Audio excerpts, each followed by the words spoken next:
Do you know where we are? We are at the Wine Library. This was the place taken by Gary Vaynerchuk from a little small mom and pop $1 million startup, not too shabby, to a $60 million wine selling machine. We're going to meet him and you're going to learn how to do it too. Welcome to On a Roll. And now, here's your host, the one, the only, Mike Michalowicz. So how do you take a $3.5 million mom and pop operation and take it to $60 million in revenue? You're about to find out. It's Gary Vaynerchuk who's figured it out. That's Gary. I'm Gary. That was my big formal open, by the way. That's about all I got. So how do you take a $3.5 million company and make it the way you did?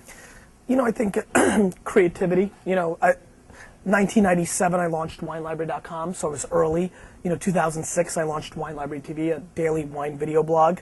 I hired awesome people. I knew my craft. I priced aggressively. I invested every dollar back into the business. My dad gave me enormous freedom.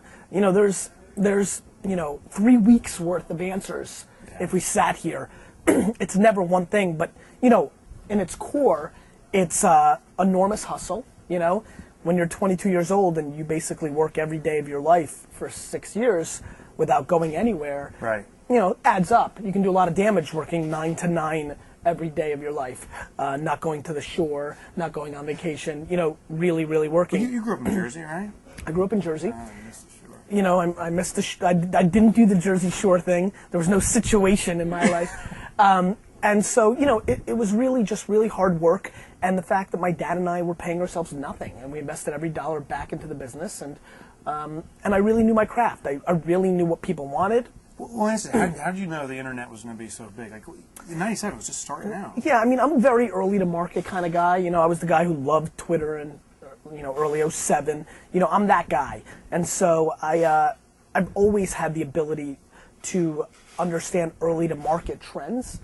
And I think ultimately that's what's going to allow me to buy the New York Jets and accomplish all the things I want to, is that, you know, I see things early. It's why I'm in love with Foursquare and Gowalla right now. You know, I mean, that's what everybody should be spending their time on. Mobile, geolocation, GPS-driven apps, because that's going to be a factor. And so those are the things I kind of look at. You know, I understood search was going to be important. I understood the web was getting social in 2003 and 4. Those are things that have always been part of my formula. So what is the next big thing that if there's a lot of entrepreneurs watching this right now, a lot of people want to aspire to do exactly what you did. What should they be looking at now? Every single person watching right now, if you don't have a mobile initiative for 2010, if you're not mobiling and apping out all your content online, you're going to be making a big mistake. Okay, you heard it here first. So let me ask you another thing. I read your book, Crush It. Thank you. By the way, he crushes it in this book. It's awesome. Thank you. I see you beat it up. Oh, that's how I read books. And this is what I call a one airplane read. I read this from, I think it was Baltimore back. It was a short flight, and I turned through. Awesome book. Thank you. So the question I have for you, though, you say anyone can crush it. Do you really believe anyone can crush it? There's so many people in the world. I do, but I don't think everybody can make $1 million a year. I think that crushing it to me is loving the process.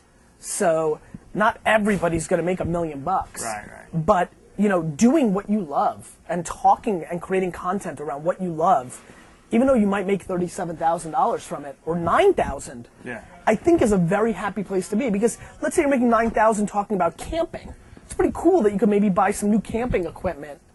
Based on the fact that you've been out there and built a community. So not everybody has the talent or the skill set to do what I've done, but everybody has the shot.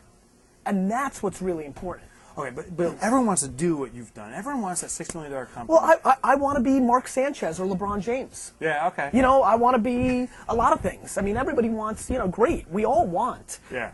You know, DNA and skills are just part of reality.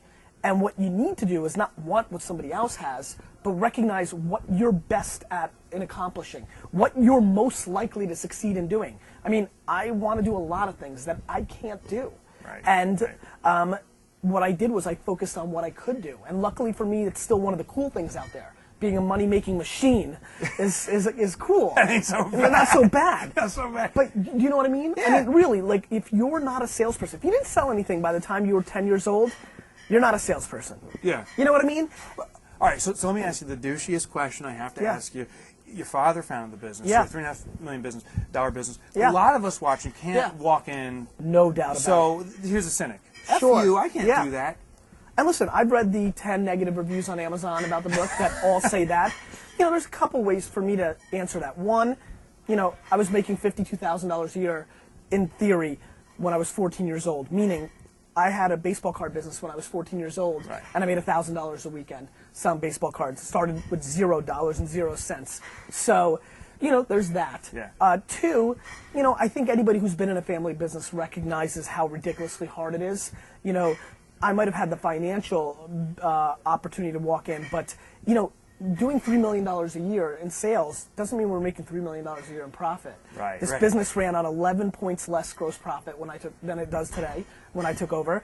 We had overhead. You know, it wasn't like we were rolling. We weren't P. Diddying it.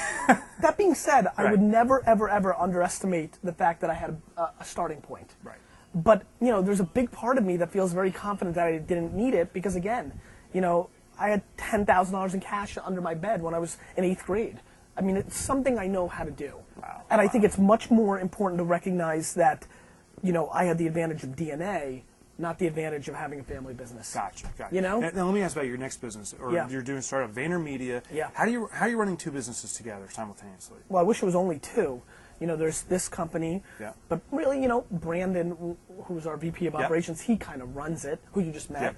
You know, there's VaynerMedia. My brother AJ is my partner, and he's massively capable, and he's doing a lot. I've got Corked, C-O-R-K-D, Wine Social Network.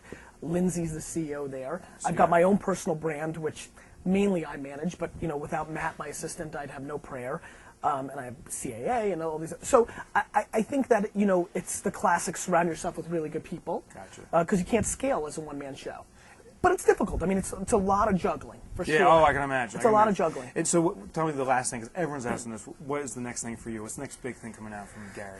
I have a fairly large announcement in March, which is very, very soon. Please reveal it. I can't give you that scoop because then I'll get sued for breaking my NDA, but it's a big one. I think people will be excited about it. All right, so March, watch. Where should they be checking to see what you got going on? You know, Facebook.com/Gary, Gary, will probably be a good place. I'm starting to. You got a Facebook.com/Gary? You know, so I think that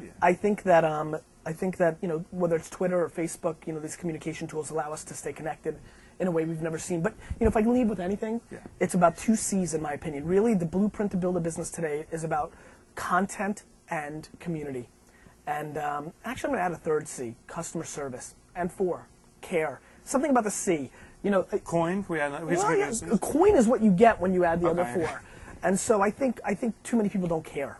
And I think that there's a really unfiltered, transparent world that we're living in now, where word of mouth is really the backbone of success. And I think the people who outcare their competition are going to be most successful. Love it. You saw it here first on the Toilet Paper Entrepreneur. I love that. Gary, thank you very much. Thanks Pleasure. so much. Take care.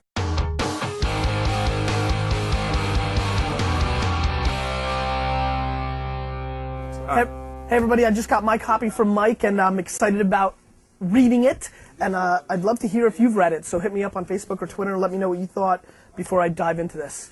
Thanks. Is there an audio? Because, you know, as everybody knows, I don't really read.